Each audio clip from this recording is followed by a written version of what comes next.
The views and opinions of the guests on the Wyleaner Show are those of the guests and are not necessarily the views and opinions of the hostess Wyleaner and or her co-host.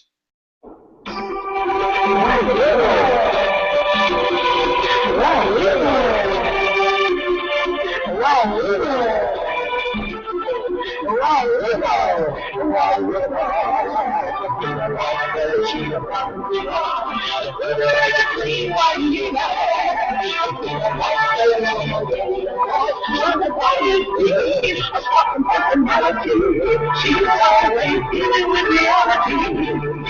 Even though she is gone, I'm sorry for her. She knows that she is gone, and when she was gone, I want to find out something good to know. Nothing but the golden moon. Nothing but the road is the road, and that's the road. One little song. Hey everybody, what's going on? What's going on, y'all? What's going on, y'all? What's going on? I'm excited to be back with y'all again today, and I tell you what it's about to be on. Y'all know what I tell you every single week. We're gonna bust a move up in here. It's about to be on. Yes, indeed. We have got the non-denominational and the Seventh-day Adventists. And we were supposed to have Muslims, but they didn't show. And so we're going to be talking about the end-time prophecies. The end-time prophecies. And whatever they have to say about the end-time prophecies is what we're going to learn today.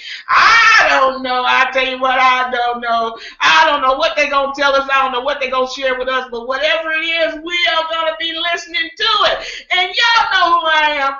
I'm Wyleaner of the Las Vegas Queen of Gospel. And y'all know what show this is. This is the Wyleaner Show, and this is where the rubber meets the road. And my co-host is going to be joining us shortly, but she's going to be joining us from somewhere else, okay? Not here on the set with me with her beautiful face, but that's all good, okay? And so I have my two guests back today. I have my guests back, and I want to welcome everybody back. I want to welcome all the guests back.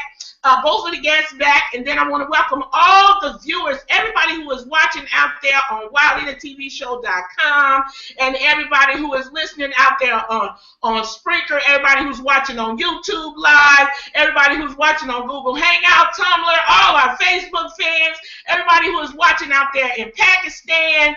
Oh, I tell you what, I just don't know where, but wherever you are and you are tuning into the Wyleaner Show, wonderful, wonderful, wonderful. I'm excited that you are here, and we are going to be talking about some information on today.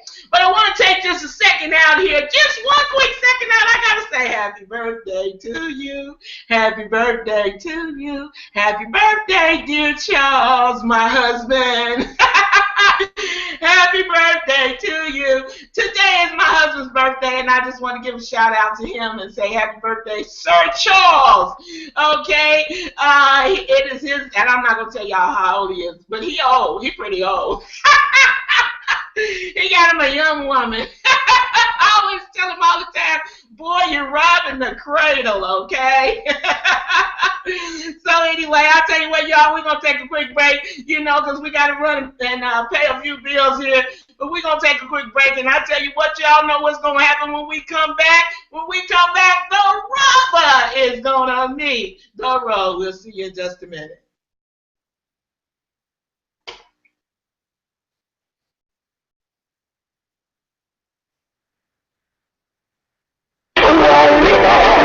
Hi, this is Wyleaner of the Las Vegas Queen of Gospel. First of all, I really do appreciate your listening and viewing my show every week.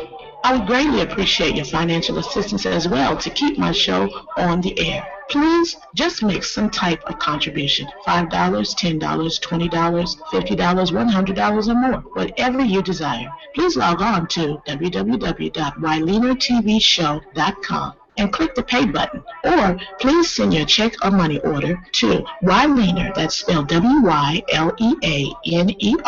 to 420 North Nellis Boulevard, Suite A3, Las Vegas, Nevada, 89110. Also, if you would like to be a guest on the show, please call 702-242-2100 or email me at wyleanertvshow@aol.com. That's all for now, and thanks again for your continued support. Blessings to you too, and this is where the rubber meets the road. Okay, everybody, we are back. Yes, indeed, we are back. And look, I just want to welcome my two guests that have come back. And this is, just so you guys know, this is a 3-part show, okay? Now, last week we did part 1. And this week, today is part 2. And next week it's going to be part 3. Okay, and so I want to welcome my guests back to the show, and I'm hoping that I can, for some reason I seem to have them muted out here, and so I want to get them unmuted if I can do that, and bring them back to talk to us here. So I'm trying to bring on Brother Damon Naylor.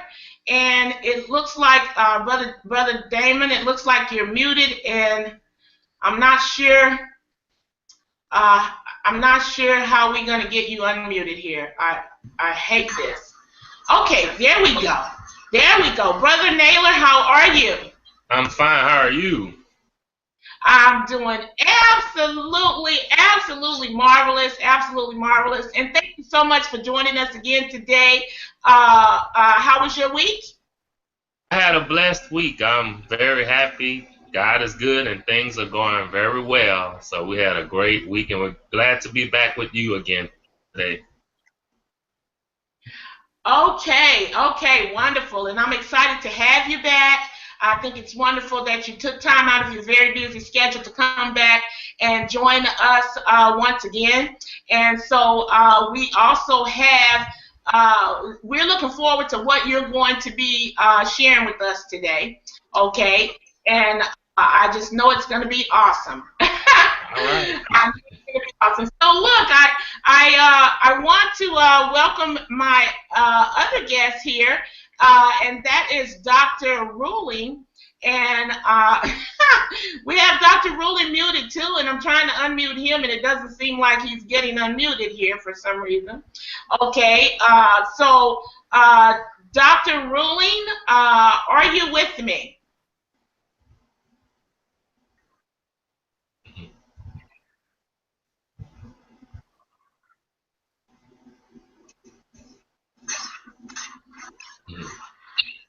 Okay. Okay. Dr. Ruhling, we're having trouble getting you unmuted there. So you might want to check your microphone and make sure that something is not muted on your end. I'm not sure what the problem is there.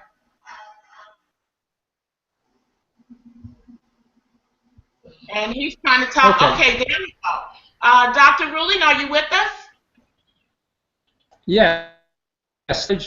God bless you. Okay. He's cutting out a little bit there. We didn't really quite understand what he said, and so, but he is with us, and he's not muted, so maybe we'll get a better sound. Let's try him one more time. Dr. Ruhling, how was your week?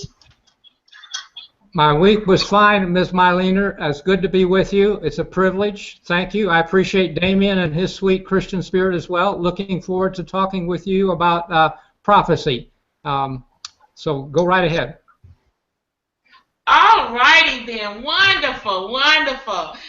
Okay, so now it looks like we are on a roll here. We are on a roll, y'all, and I'm excited about that. Okay, so listen, for everybody, just so you know, just so everybody understands, that if you decide that after 5:15, if you decide that you want to call in to the show, you can feel free to do so at 1-866-945-1110. That's 1-866-945-1110.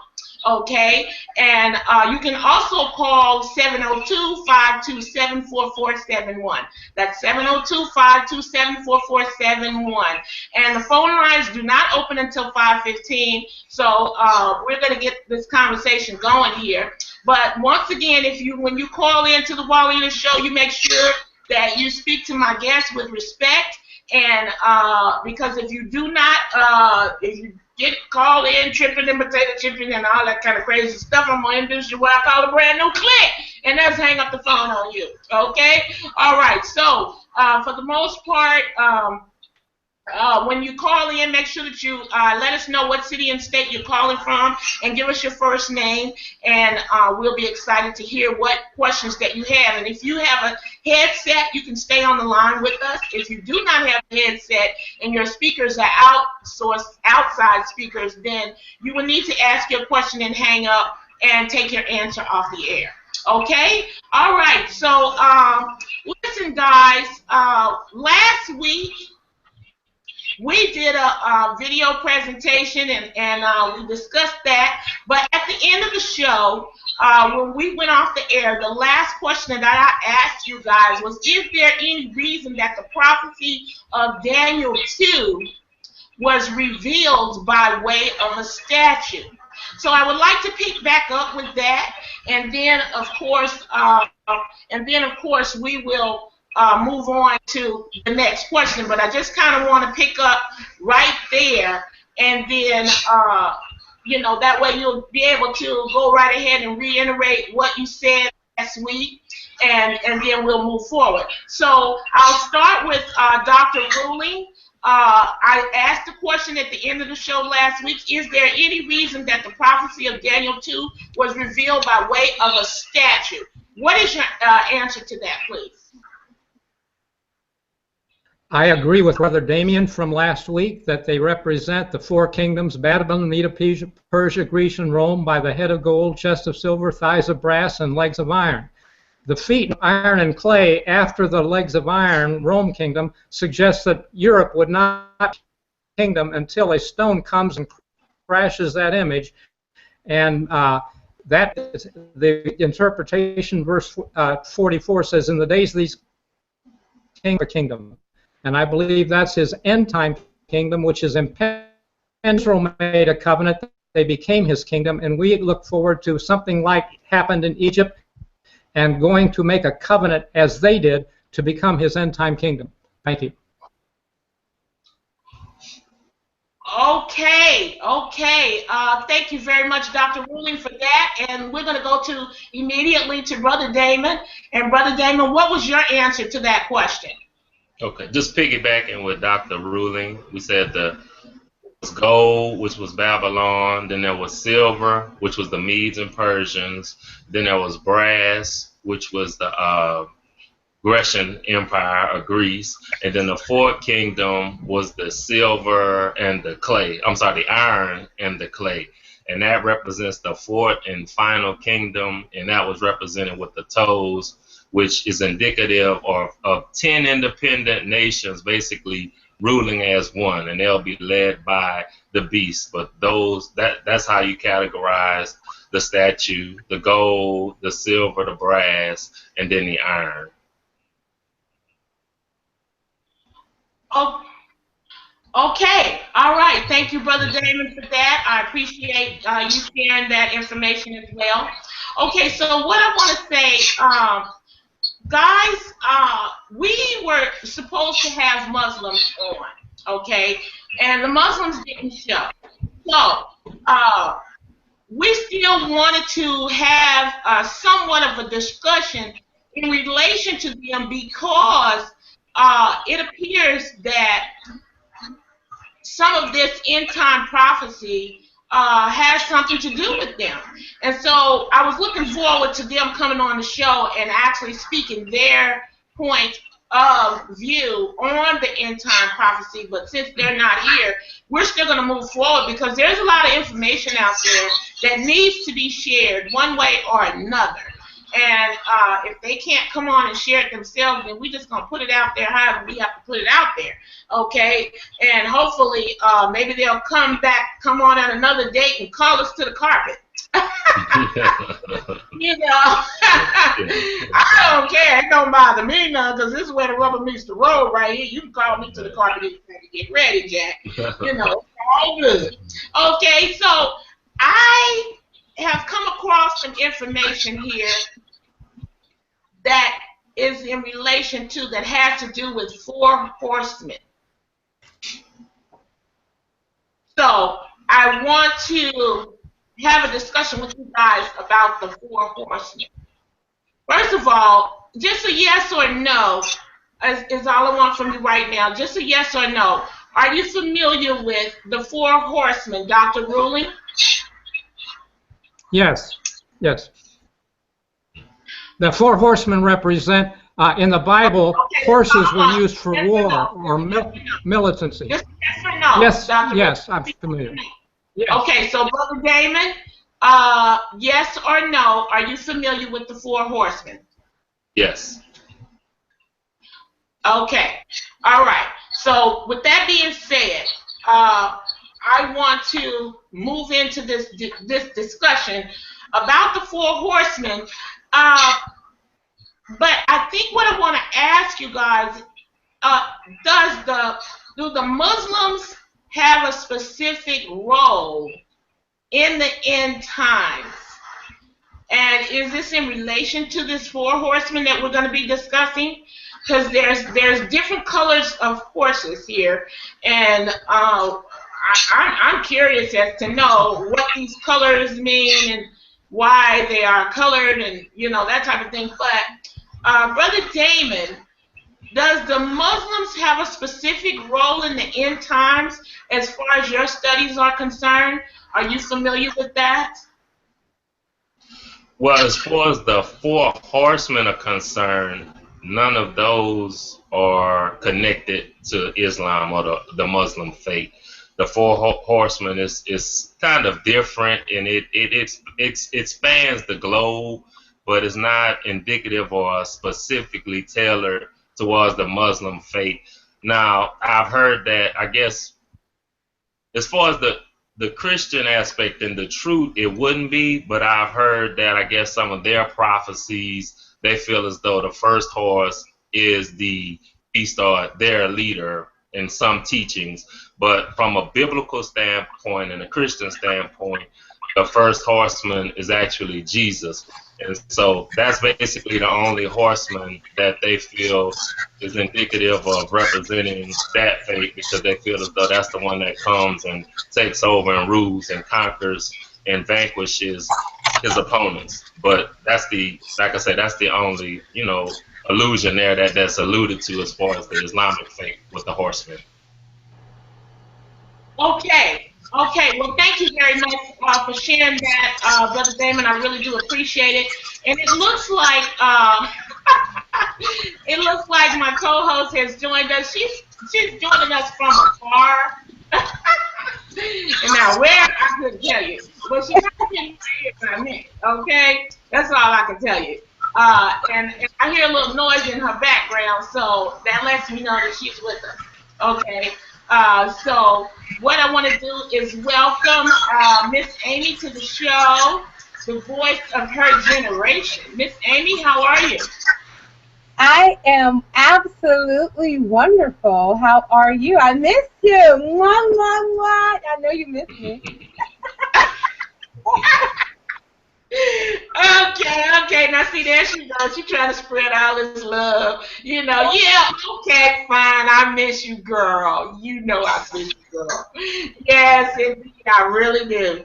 Okay, so I'm gonna tolerate you being away from me for a second here, but I'm not gonna put up with this too much longer.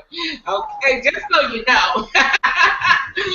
Okay, and so welcome back, Miss Amy. Thank you very much for joining us, and we have a conversation going on here.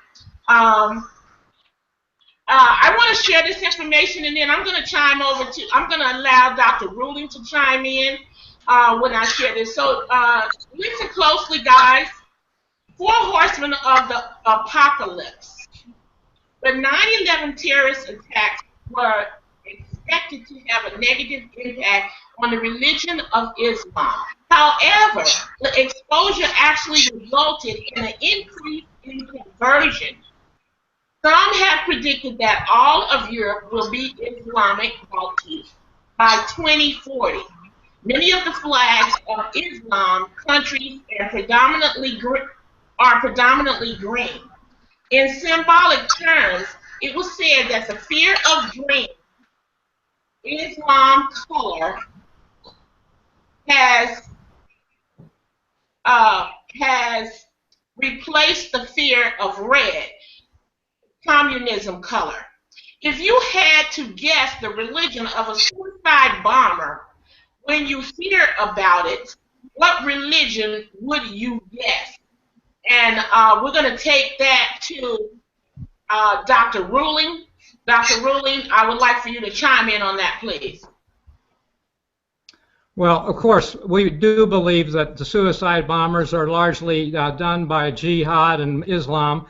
And I agree with Brother Damien about the four horsemen not being identified with any particular picture right now, but the second horse, red horse, takes peace from the earth, that's war, and it's really illuminated much better in Daniel 8, where Gabriel tells Daniel this vision is at the time of the end, and it's about a ram and a goat, where the horns on the ram are the kings of Media and Persia, but today that would be Iraq and Iran. So we can see the relevancy of Daniel 8, end-time prophecy, Iraq and Iran instead of the Medes and Persians, which were historically fulfilled. But Daniel, the book, this means there's an end-time application coming up, a double application. So we need to look at it again. Many people think they know the history, but end time, it fits as well. Thank you. Wow. Deep information. Thank you, Dr. Ruhling, for sharing that. I have something else here that says 2 significant prophecies. And it says there are 2 significant prophecies about 4 horses in the Bible, in Zechariah 6 and Revelation 6. Brother Damon, can you chime in on Zechariah 6 and Revelation 6 in relation to, well, Revelation 6 about 4 riders, one on white, one on red, one on black, and pale. Can you chime in on those 2 scriptures right there, Zechariah 6 and Revelation 6? What do you make of those? Okay, well, in Zechariah, it was actually like more than 1 horse. It just wasn't 1 horse. It was a group of horses. And I remember, I think it was red, black, and grizzled, if I'm not mistaken.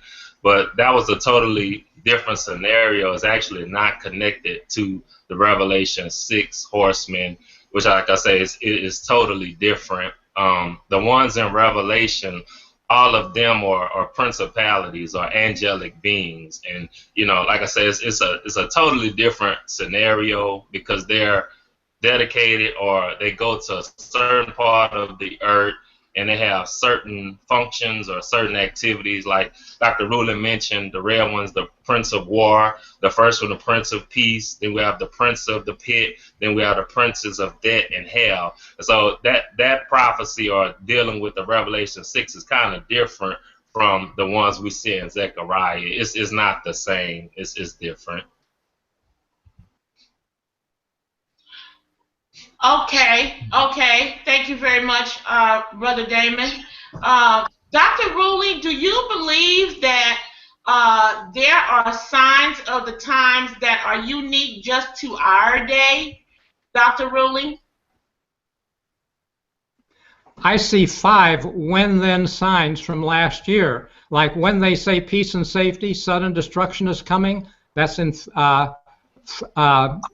1 Thessalonians 5, it says the day of the Lord so comes as a thief in the night when they're saying peace and safety. And the half a dozen nations signed an agreement with Iran, worth the paper it's written on, but because Iran has already violated in some respects and they have no interest in honoring it, they're just getting the billions of dollars from the U.S. for signing the deal. So I think that's a major sign. The Supreme Court gave approval to gay marriage, and Christ said in Luke 17, verses 28 and 29, that the day that Lot went out of Sodom, it rained fire and brimstone. That's a when-then. You know, we're facing impending destruction in this country for reasons that we might not fully understand. The Pope came and went before our U.S. Congress, and the Pope is for church and state together. That's what he believes in. But our Constitution says Congress shall make no law respecting the establishment of a religion. Well, that's incongruous with the papacy, because they want church and state control. That's what every country south of our border is, church and state. But God bless Protestant America with a different constitution, and now they all want to come here. Can we get the message? You know, it's trouble. Thank you. Okay. Woo! The rubber meets the road on the wall in the store. Boy, I tell you the truth, if I have to say it myself, maybe Miss Amy might say it too. And it is true, and it is true. Okay, thank you so much, Dr. Ruhling, for sharing that information. Miss Amy, would you like to chime in on this? No, I'm just kind of listening and see what they got going on before I'm going to have some questions in a minute. I'm just filling them out for now, so yeah. Okay. All right. So, okay, so listen, I want somebody to tell me about the green horse. That's all I want you to tell me about. I don't want you to go way ahead of me, because you guys need to understand, I have a lot of information here and a lot of questions that I'm going to be asking you. So I don't want this to become a redundant show. So whatever I ask you, let's stick to the point of that question. I want you guys to tell me about the green horse. Simply about the green horse. Let's start with Brother Damon. Tell us about the green horse, if you would. You could have started with Dr. Ruhling on this. I've never heard of the green horse. I honestly have never heard of the green horse. Like I mentioned, I heard of the other horses, but I've never heard of the green horses. So maybe Dr. Ruhling can enlighten all of us on that one.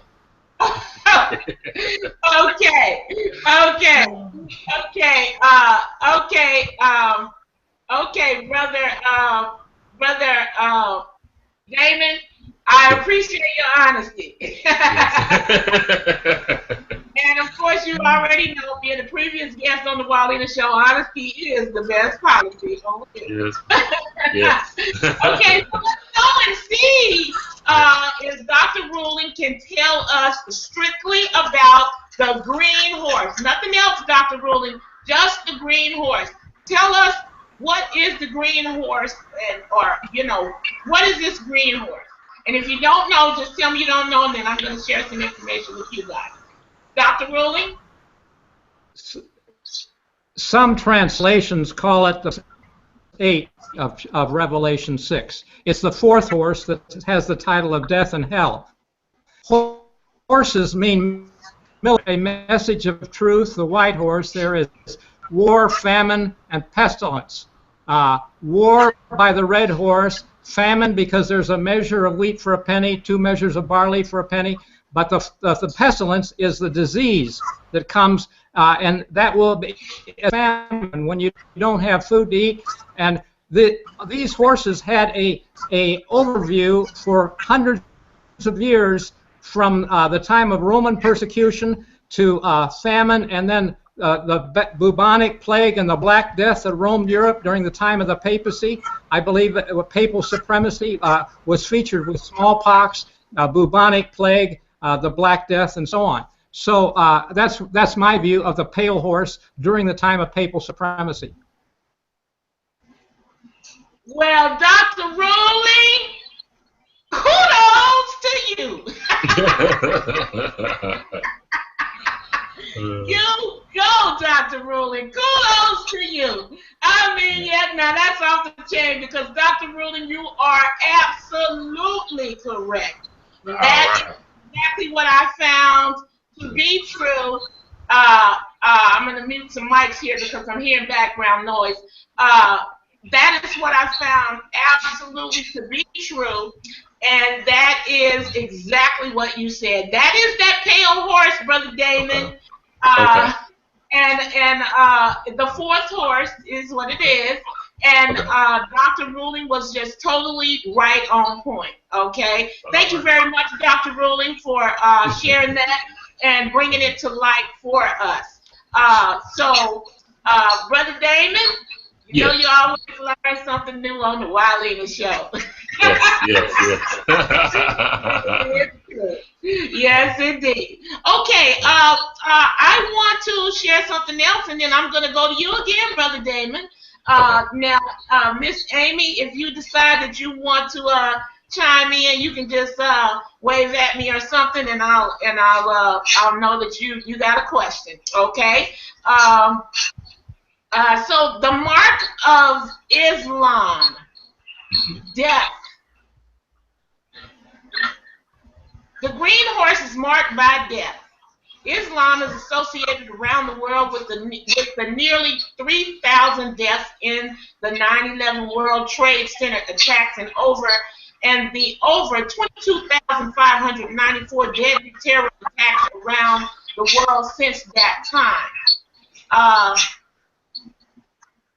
Okay, I'm gonna mute my mics because I'm getting background noise here, guys. I don't know why I can't do that. Okay, so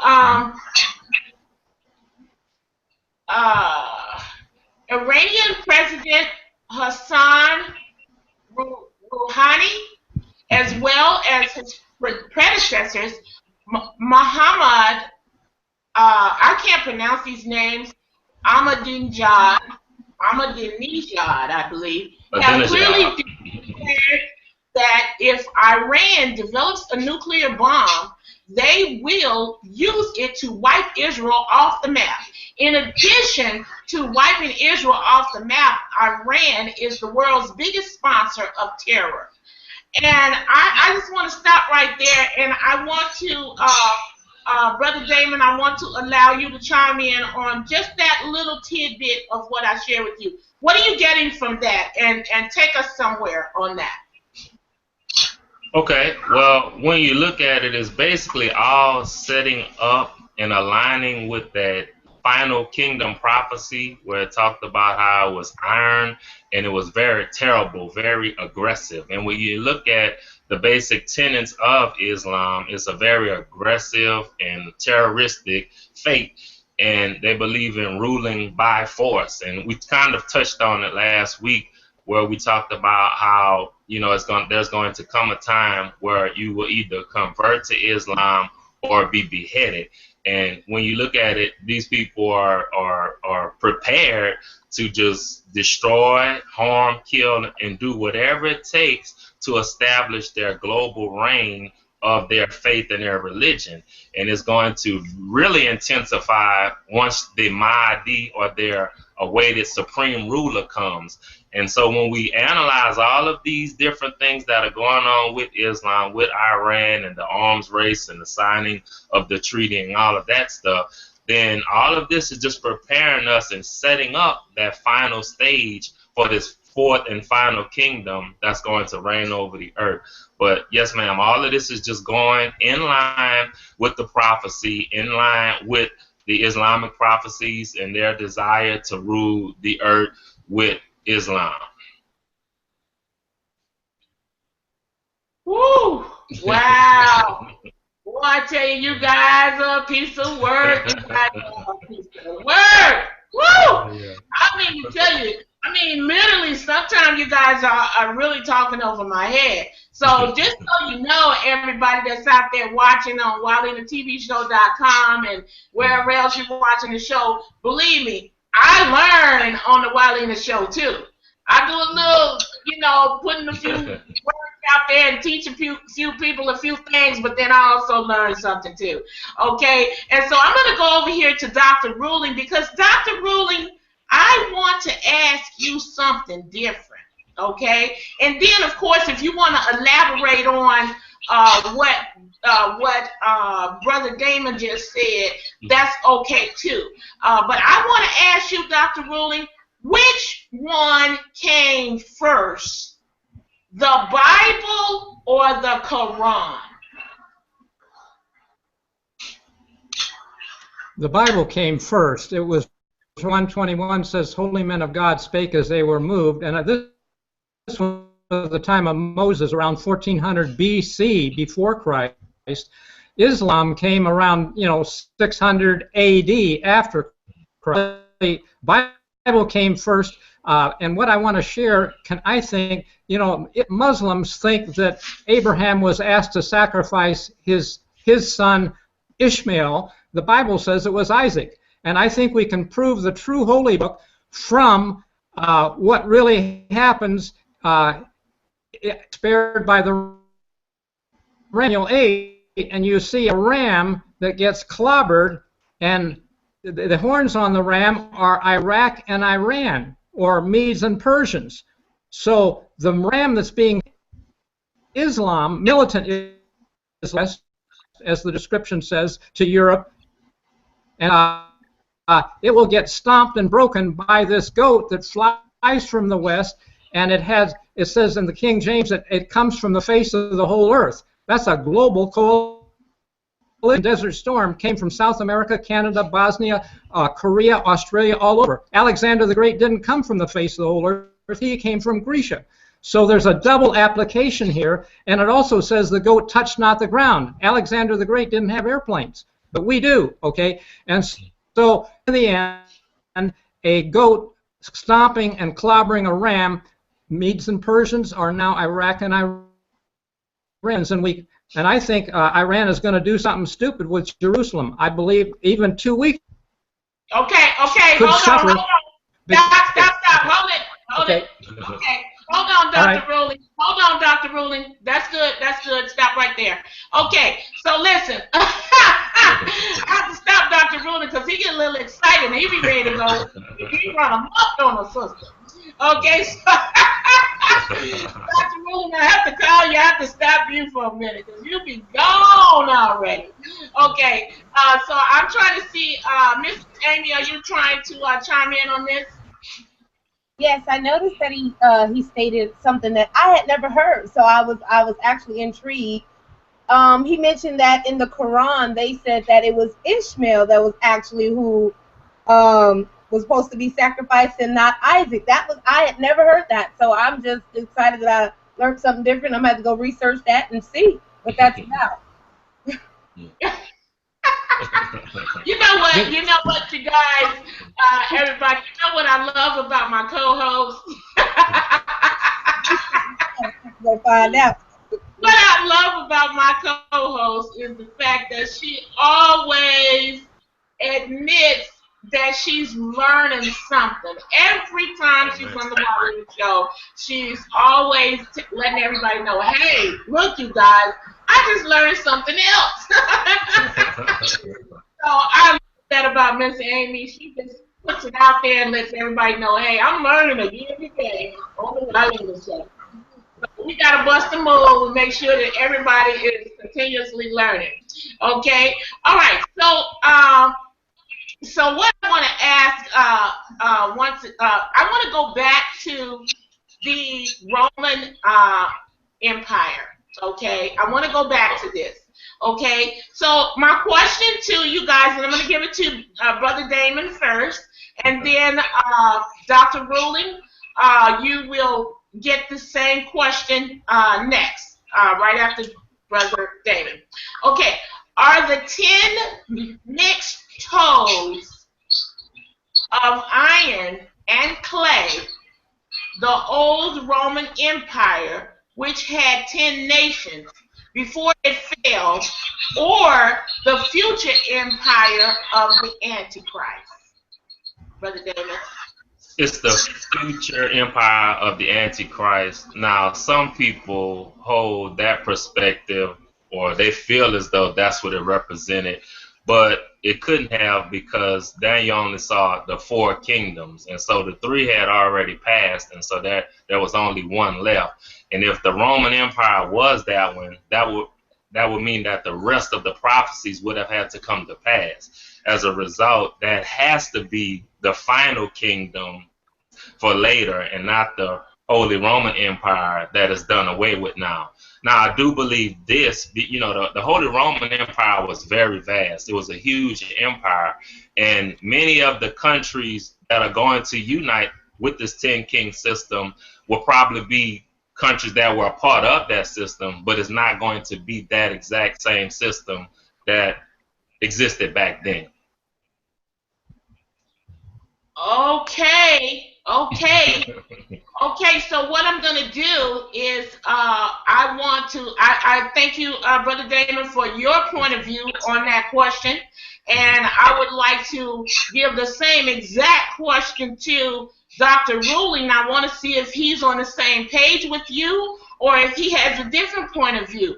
Are the 10 mixed toes of iron and clay the old Roman Empire, which had 10 nations before it fell, or the future empire of the Antichrist, Dr. Ruhling? I just, in a previous discussion, illustrated that the book of Daniel has a double application and end time as well. But historically, the 4 metals represented the 4 legs of iron. That was the Roman Empire. The Roman Empire broke up into feet of iron and clay, toes, and so on.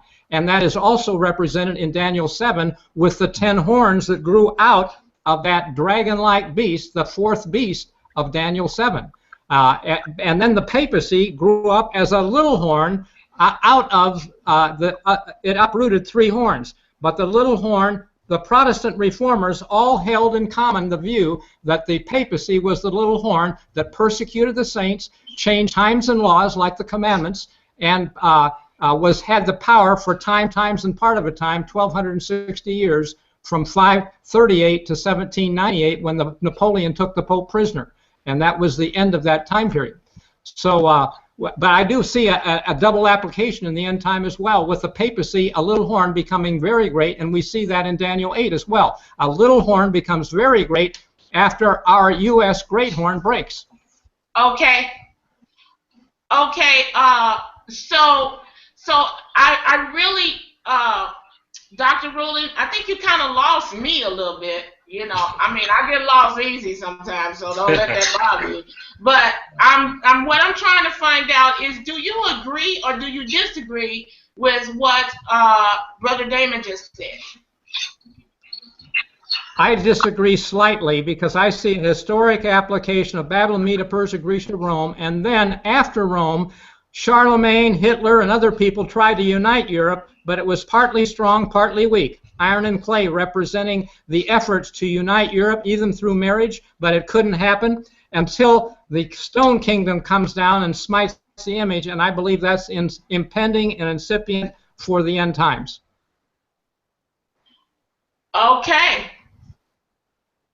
Okay. All right. So I think Brother Damon, you want to come back and you want to reiterate a little bit. So let me give you a second here. Go right ahead, Brother Damon. No, I just wanted to say just what he just said. How he said how the iron came, it smote and broke the toes. Well, if it was that final kingdom, that would have had to already happen. Either it was the past kingdom of Rome or it's the future kingdom. But it can't be both, because Jesus comes and smites the feet, and so if that was the final kingdom, then he would have already smitten the feet. I mean, you can't have the prophecies, doing it one time here, then not doing a part here. All of the prophetic puzzle pieces must go together, and I don't agree with the little horn being a papacy. That's taking it in a whole different direction. In Daniel, we're looking at the militaristic leader, and we don't encounter the spiritual leader, Revelation, which was the false prophet. But in Daniel, all of those examples, we're only dealing with the militaristic leader. And then also it talks about how he mentioned how he came and he plucked up 3 kingdoms. Well, in Daniel tells us that this future ruler is going to pluck up Libya, Ethiopia, and Egypt. And so, like I said, that hadn't happened. So that will happen in the future. This last ruler is going to do that. And so that hadn't happened yet. So it can't be that kingdom, the old Holy Roman Empire. Okay. Okay. Okay, so I do believe, thank you, Brother David, for that, but I do believe that Dr. Ruhling has something else to say in relation to that. And so we're going to let Dr. Ruhling, I'm going to give you 1 more minute on this, and then we're going on to the next question, okay? All right. Go ahead, Dr. Ruhling.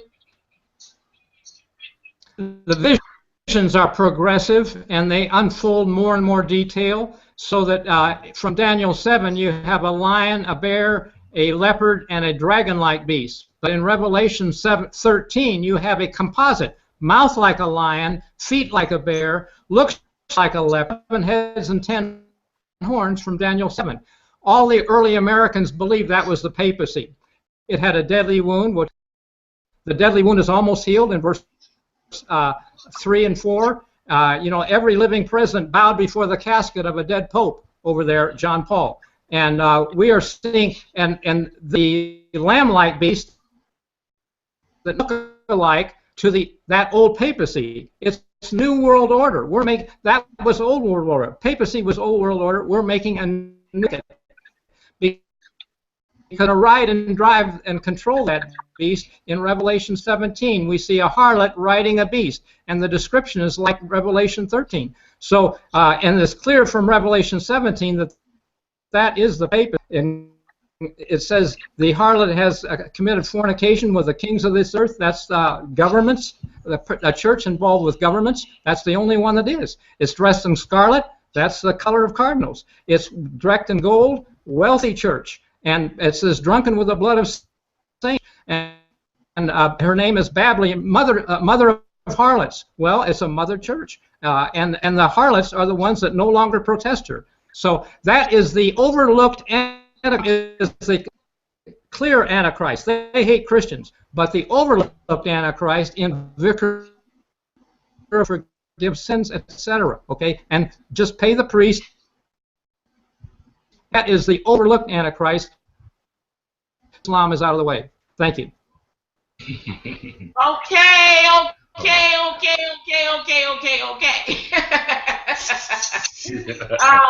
Now we were kind of missing a little bit here. You were cutting in and out. Miss Amy, are you trying to chime in? No, I was just listening. Okay. All right. Okay. So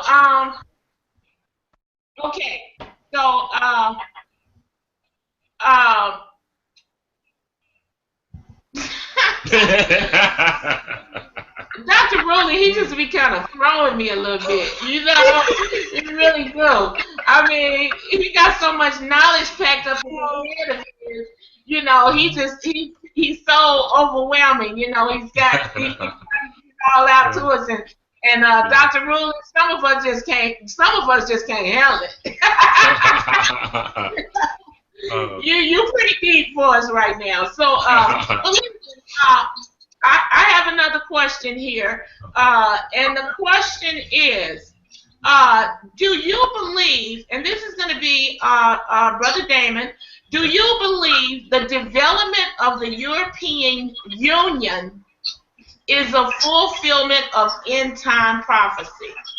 Do you believe the development of the European Union is a fulfillment of end-time prophecy?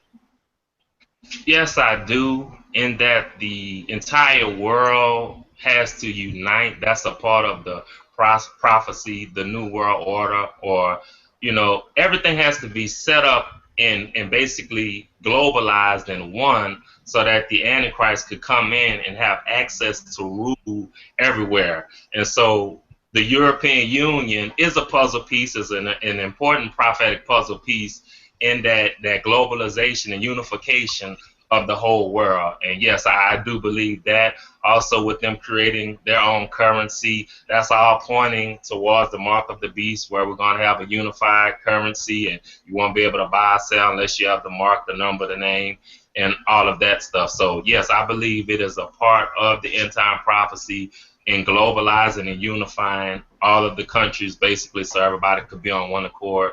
As a result, the Antichrist will be able to come in and rule very effectively through that one world system. Okay. All right. Thank you very much. Thank you very much, Brother Damon. I appreciate that. Dr. Ruhling, the same question is going to go to you. Do you believe the development of the European Union is a fulfillment of end-time prophecy? I agree with him. Yes, there is a move toward globalization and a mark of the beast, which is spoken of in Revelation 13, toward the end, verses 14 to 17. And I'm seeing that God has a provision or plan of people who will make became a kingdom. In Exodus 19, God be to me a kingdom. And the covenant is also how we marry the bridegroom. God later said to Israel, I'm married to you because of that covenant. And so the bridegroom is not a rapture coming. It's about making a covenant with us, and that we can, if we're a covenant-keeping people, the covenant goes back to Abraham and the land over there. True worship will be found in the land of Abraham. And everywhere else, it's going to be Sunday, you know, which will be the mark of Rome's superior Sunday law. Okay. Originally, it's Constantine. Okay. So we're coming to a time parallel, and it'll be forced on everyone. In fact, that was part of OC in paragraph 237.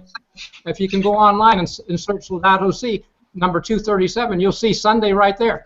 But okay. A religious institution. Right. Thank you, Dr. Ruhling. Thank you.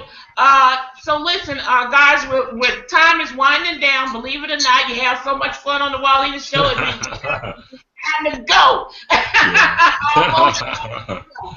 Okay, so listen. The question that I have for you guys right now: does the Bible foretell of a time of desolation concerning the promised land? Does the Bible foretell a time of desolation concerning the promised land, Brother Damon? Yes, and I'm glad you asked that. I can kill two birds with one stone. The land that's going to be desolate, like you said, is the promised land. And guess what? The promised land, Israel, or should I say Jerusalem specifically, is the great whore and mystery Babylon. Okay. Now that's what calls short and to the point. Yeah. Okay, Dr. Ruhling, same question for you. Are you on the same page, or are you on a different page? Do you believe the development of the European? No, I'm sorry. That's not right.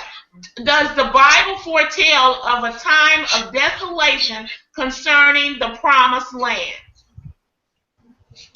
Zechariah 14, verses 1 and 2 says that the day of the Lord comes, which is the end time period, and God will gather all nations against Jerusalem to battle. The houses will be rifled, the women ravished, half the city will go into captivity. Then the Lord will go forth and fight against. So that's 2 weeks from now. Could be, okay? And if we see it, we know America is next in May, a month later. At second Passover, as we can talk about this more next week. But as far as Jerusalem, Revelation 11, verse 8 calls Jerusalem and Egypt where our Lord was crucified. So the Bible does liken Jerusalem to Egypt and Sodom. And a Messianic rabbi said God has two houses. He's going to clean them both before he puts them together. and Israel. Israel being the 10 tribes that were scattered out in the world, Judah being Jews, like living in Israel, need cleaning, and we will see judgment on Jerusalem, America, a month later. We're like Israel, 10 tribes that were scattered and intermarried. Thank you for the opportunity. Okay. Oh boy, I tell you the truth. Sometimes I just don't know what to do on my own show. Listen, I want to make sure that everybody understands and everybody knows specifically that the two people that I have on as guests today, Dr. Ruhling is that of the Seventh-day Adventists, and Brother Damon Naylor is that of non-denominational. So you guys will understand their points of view and why they differ or where they're coming from. Now, this is going to be the last question for today. Today's last question is, and we got 3 minutes here. Does the Bible? No, I'm sorry. The Bible speaks of spiritual signs of the end times. Okay, both positive and negative in nature.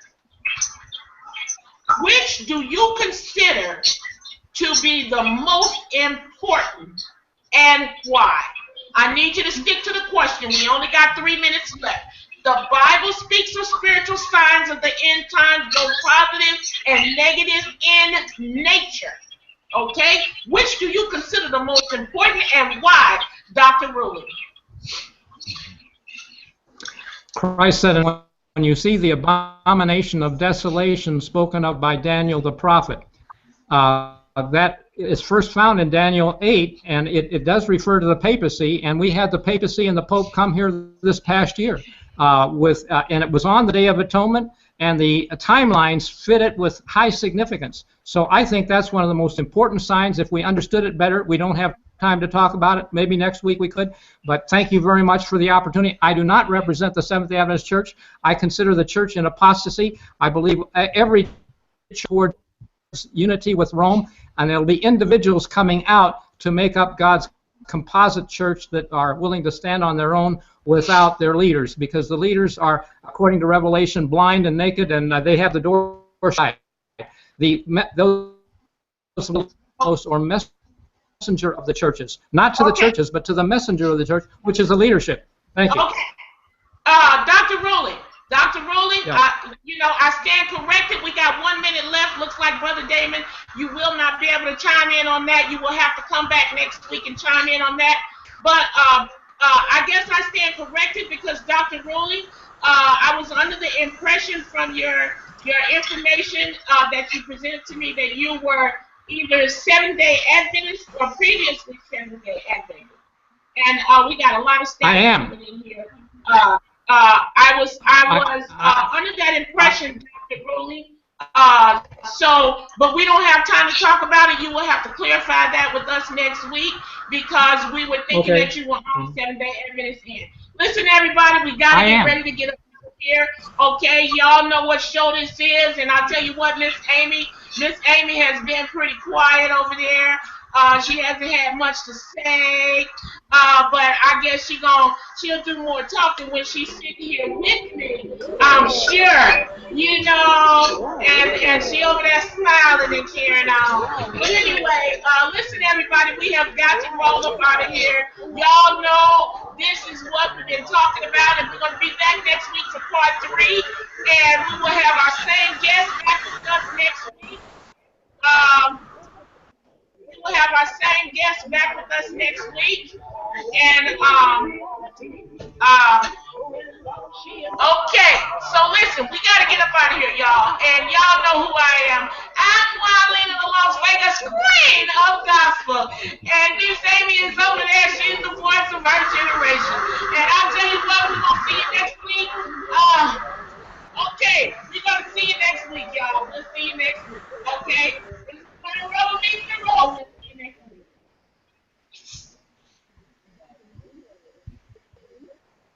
Thank you.